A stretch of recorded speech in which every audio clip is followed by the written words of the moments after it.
And welcome to Five Questions with Dr. Fein. Thank you for joining us. I'm Mark Fein alongside Dr. Lou Fein, and we are joined this week by Tracy Boswell. And Tracy, I will get to your introduction in a second, but first, just thanks so much for joining us. Thanks for having me. All right. I want to explain to folks first what is going on here because we did have a rebranding already. This is not a podcast that's been around for years or anything, but we realized at some point that between myself and Dr. Fein, 5 minutes was not going to happen. So we decided to rebrand it, and we're calling it Five Questions with Dr. Fein instead of 5 minutes with Dr. Fein. And in addition to that, that allows us to have guests so we can ask questions. We might not have a guest every week, but it's something that will be a part of what we do going forward. So there's your explanation. Now let's get to our very first guest.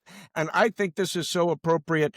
Let the cat out of the bag, so to speak. And I know, Tracy, you're a big cat fan. I know that because we are family. Tracy is my sister. So yes, her name is Tracy Boswell. She is married to Scott Boswell, the lovely Scott Boswell, her husband. And so it is a family affair here. And we have Mark Fein, Dr. Lou Fein, and Tracy Boswell. I will start with the first question, Dr. Fein. That is just to Tracy to tell us about yourself, your background. And, I know you are somebody who has a ton of experience. You also work with UTS, as both Dr. Fein and I do, and bring just so much to our organization. Thanks. Well, I'll start at the beginning. A long, long time ago. No, just kidding. I was a high school English teacher for about 30 years. Let's not talk about how old that makes me, but it's okay. It makes me respectable and wise. I was, as I said, a high school English teacher, also a community college educator, and a tutor.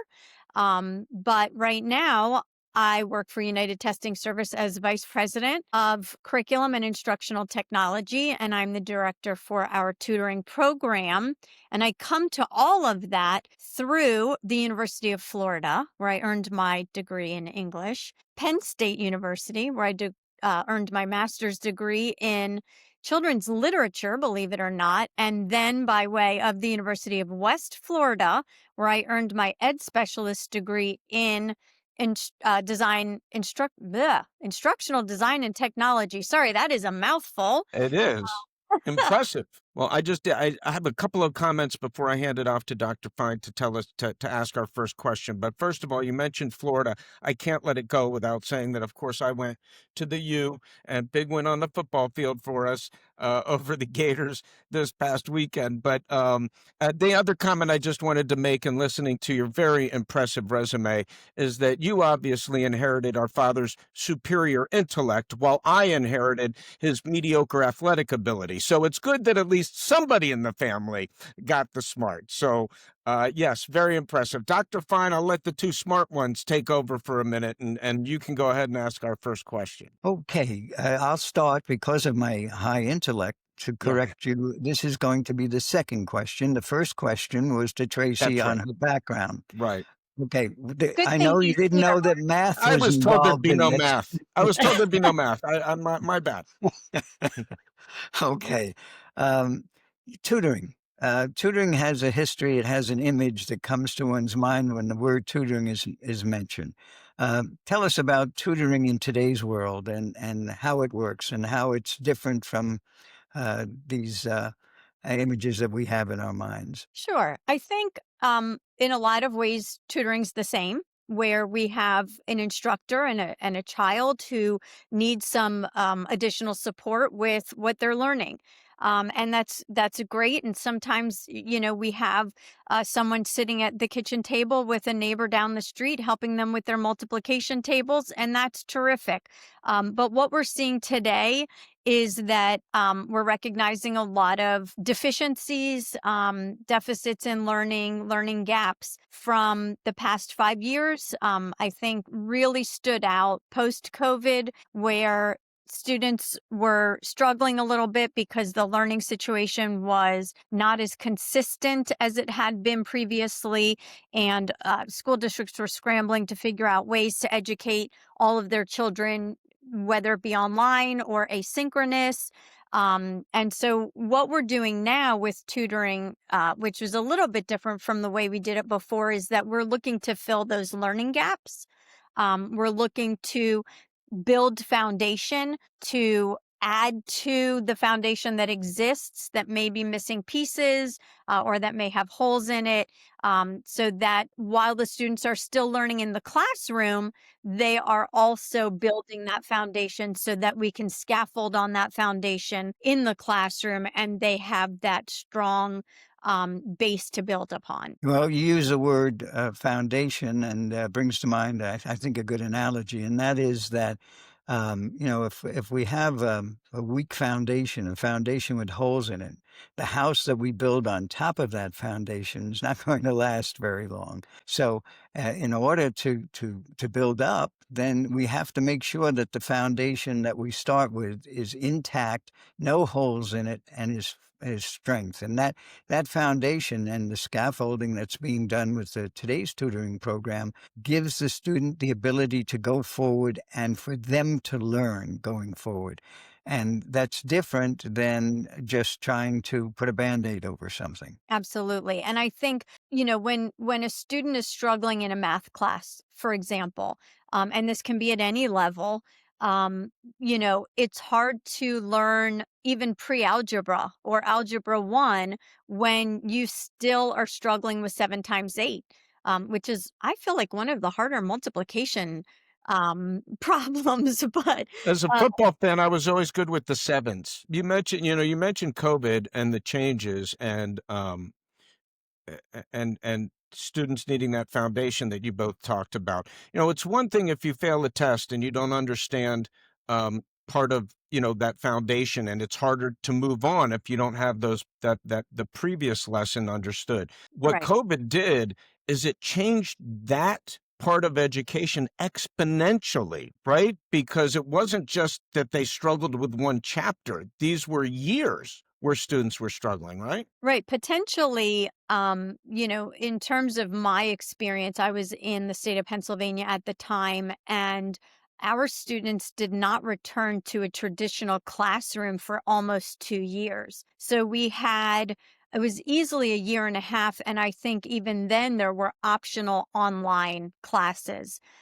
So for 2 years, potentially, we did not have consistency in our education. And it's, So again, what do we do about it? We understand that that exists, and we understand that we can't go back, and we can't fix that. And it's easy. Also, one of the things an unfortunate lesson is that people, when something goes wrong, the first thing they do is look for someone to blame for it. And you can discuss whether or not this needed to be done or not. The alternate point of view is that if 1 million children were taught virtually and suffered learning loss, if we didn't have that and we allowed them to come into the classroom in a 2 year period, we may only have had 900,000 children who experienced learning loss because 100,000 of them may have died. There was a rationale for the policy, but or that's miss more beside the learning point. because of illness, but Yes, yes, yeah, exactly. So right. again, not to spend too much time over why it happened or how it happened. It did happen, and our topic last time that we met was about um, tutoring being the most effective way of dealing with these learning losses. One-on-one, a small group tutoring has had the greatest effect according to scientific research, if I'm allowed to say that. It's based on fact, and that this is an effective way of filling in those gaps in children's learning. And we have found the same thing to be true. For one, one of the most effective ways that we've done tutoring here at United Testing Service, again, it's one-on-one. We've done everything virtually, and we use a program called iReady, where we give an assessment when we first sit down with a student. Obviously, we get to know them, but then we do offer this assessment to determine where those gaps in learning are. It's really important for us to see what's missing.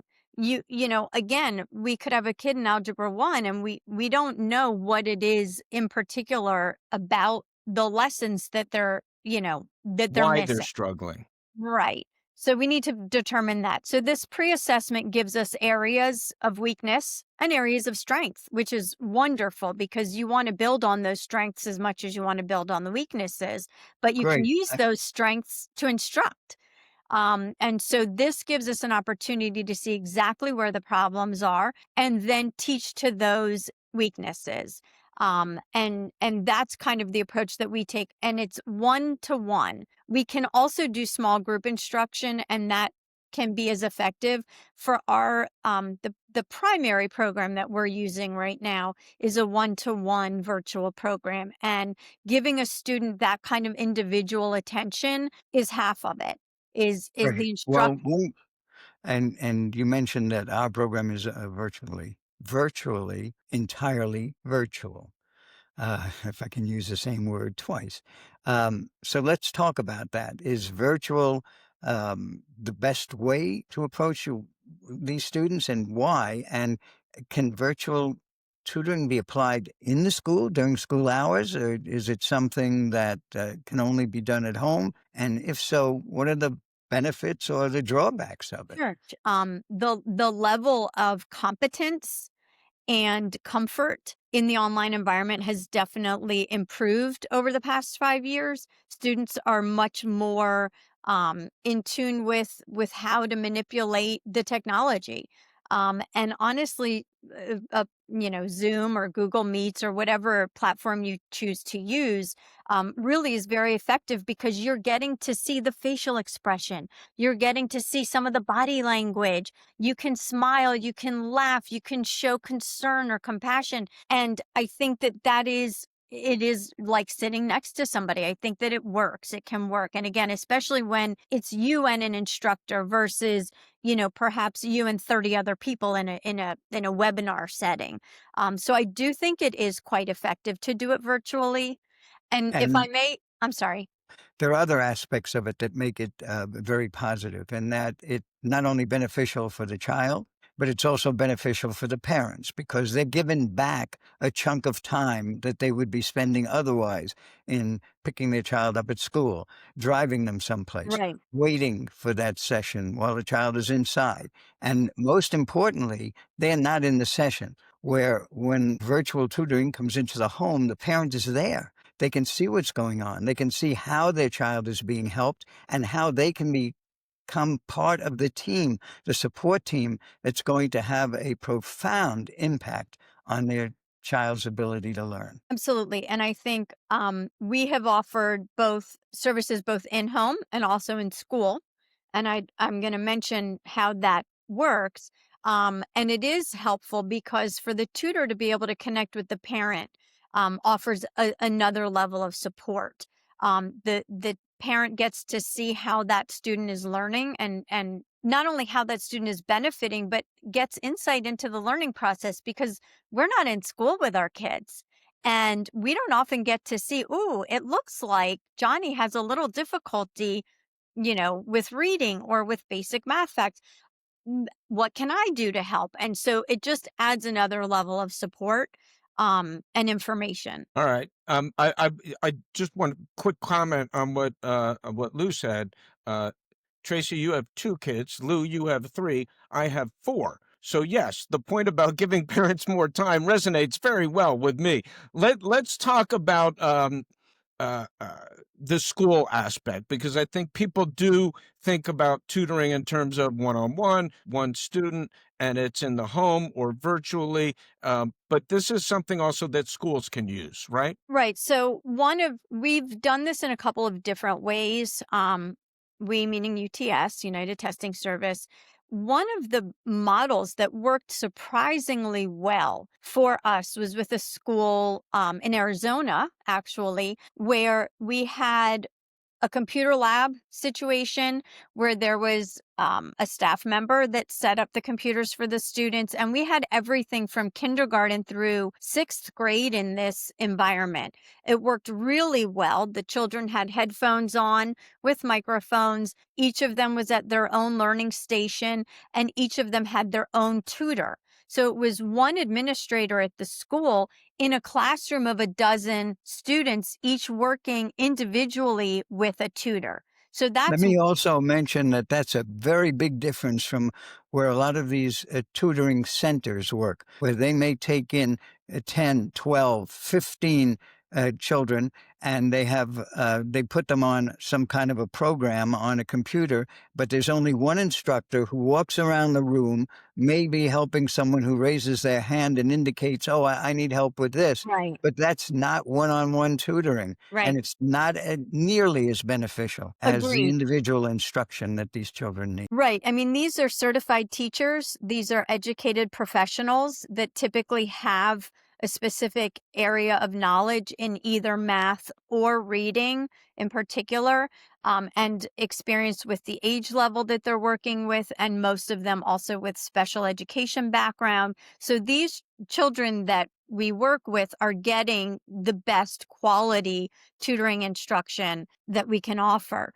And it is truly one on one, and the teachers are there to work through the process of learning. They're able to, in real time, adjust the instruction based on difficulties the child may have in that moment, to go back and add to that scaffolding, to go back and review, to go back and say something in a different way so that we don't have a student going through a series of activities and then at the very end realizing, wait, they didn't get that. Now we have to go back and redo everything. Well, maybe they didn't get this one part. But again, when you don't get that one part, you can't build on that to the next parts. And so you're wasting time. Great, All right, great. I want to finish up, and I'm going to ask both of you this question. And Dr. Fine, we will start with you.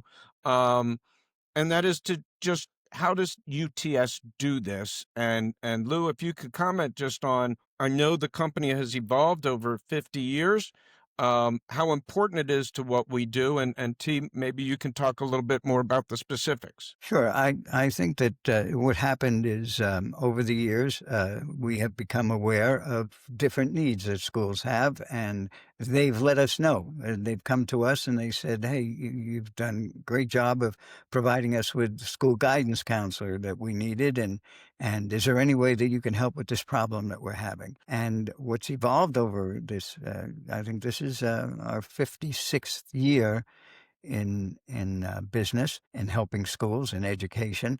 And I think that what's happened is that everything has changed. So 56 years is a long, long period of time, and a lot of change takes place. For the And record, I it's wouldn't know. no, but I do. I do. It's an area that I do know, and as a result, um, when we've gotten this message from schools that we need help, something needs to be done, and now if you can look at if there is a silver lining to this COVID epidemic is that we've learned more about what children need in order to learn. And so there's been a ton of research that has come out in just the last couple of years trying to decide how can we best help students learn.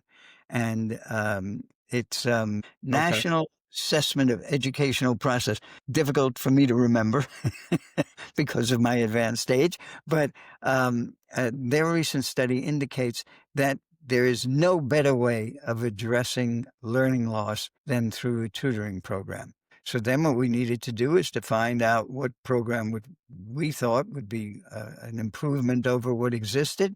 And we've gotten a lot of experience over the last few years. Particularly, we were selected as a vendor for the state of Arizona that put in a program that that became available for every public school and charter school student and with an individual tutoring program that was tremendously effective, and they have all of the results and research, and it was followed very, very closely. Problem was they ran out of money, and so this could not be an ongoing program. It would be great if it was a part of every school's education program. And what we've done is we have jumped aboard that bandwagon and worked to develop a program that we think would be most beneficial for parents to provide the support they need one-on-one with their child, and also for schools to add this to their educational program. It's another tool in an educator's tool bag of support. And I've, over the years, done hundreds of workshops for teachers around the country. And I usually start out by asking them, why did you go into this field of education?